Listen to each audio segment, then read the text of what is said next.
देखिए, दिन भले ही आज सोमवार का हो, लेकिन चुनावी मैदान में पूरे दिन मंगल की चर्चा रही। कल प्रधानमंत्री मोदी ने विपक्ष पर हमला बोलते हुए मंगलसूत्र शब्द का इस्तेमाल किया था।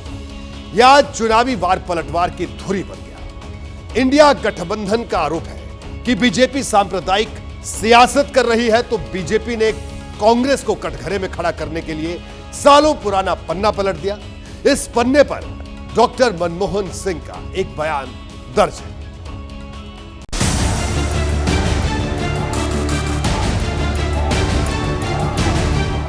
ये अर्बन नक्सल की सोच, मेरी माताओं बहनों, ये आपका मंगलसूत्र भी बचने नहीं देंगे।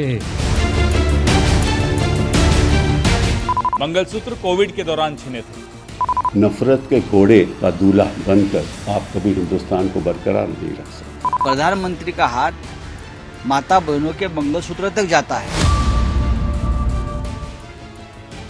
विकास के वादों और दावों से शुरू हुए चुनाव में मुस्लिम तुष्टीकरण का मुद्दा तो पहला चरण पूरा होने से पहले छू लिया था। अब बहस के केंद्र में मंगलसूत्र है, जिसमें वोट वाली सियासत सफलता के सूत्र तलाश रही है।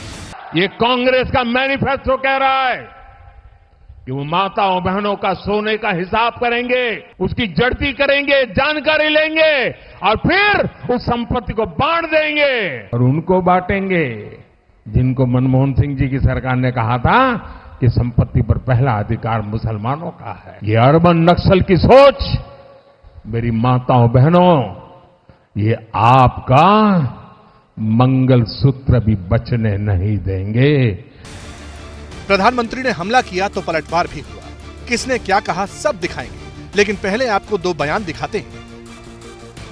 एक बयान है मनमोहन सिंह का, जो उन्होंने 18 साल पहले तब दिया था जब वो प्रधानमंत्री थे। दूसरा बयान है कांग्रेस सांसद राहुल गांधी का।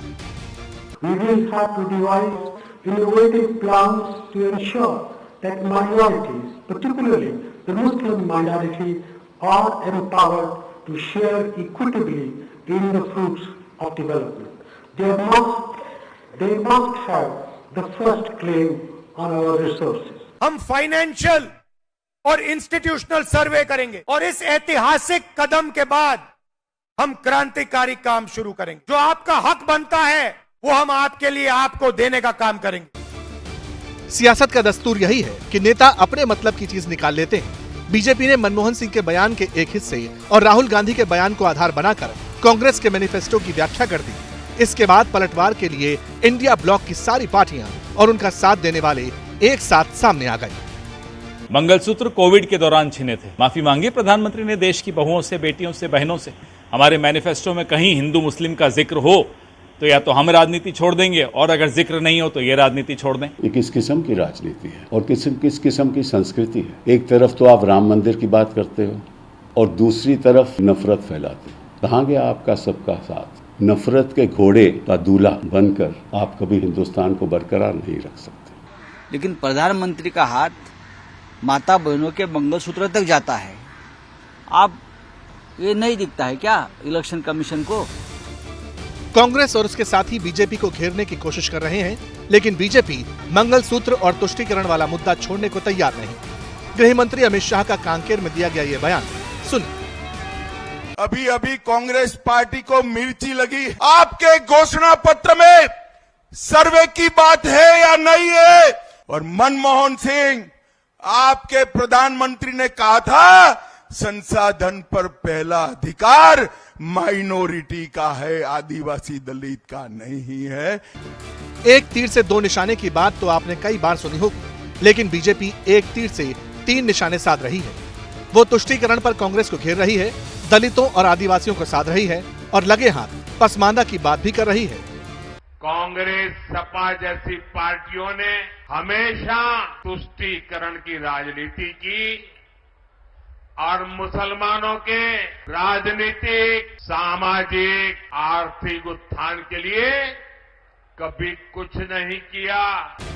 कांग्रेस और उसकी ज्यादातर सहयोगी पार्टियों के लिए मुस्लिम वोट बैंक बड़ा मुद्दा है, लेकिन इस तबके में 80% वो पसमानदा यानी वंचित मुसलमान भी शामिल हैं, जिन्हें बीजेपी साथ लेकर चलने की कोशिश करती है। बीजेपी की यही रणनीति विपक्ष को सबसे ज्यादा परेशान कर रही है। कहते हैं कि प्यार और जंग में सब कुछ जायज होता है। 2024 का लोकसभा चुनाव उसी लीक पर आगे बढ़ता हुआ दिख रहा है। एक तरफ बीजेपी अपनी सरकार की उपलब्धियां गिना रही है, हर मंच से वायदों का कामकाज का हिसाब दिया जा रहा है, तो इसके साथ ही इमोशनल कार्ड भी जमकर चला जा रहा है। बीजेपी ने चुनाव से पहले तुष्टीकरण का मुद्दा गरमाया। पहले दौर के चुनावी प्रचार में विपक्ष पर हिंदू आस्था के अनादर के आरोप लगाए। इसके लिए राम मंदिर का मुद्दा फोकस में रहा। बीजेपी ने इंडिया गठबंधन के नेताओं पर प्राण प्रतिष्ठा समारोह से दूर रहने का लेकर जमकर निशाना भी साधा। अब दूसरे दौर में मंगलसूत्र की एंट्री हो चुकी है, और कैसे एंट्री हुई ये भी आपने देखा और सुना। माना जा रहा है कि चुनाव के हर फेज में ऐसे नए शब्दों की एंट्री हो सकती है ताकि चुनाव को नई धार दी जा सके।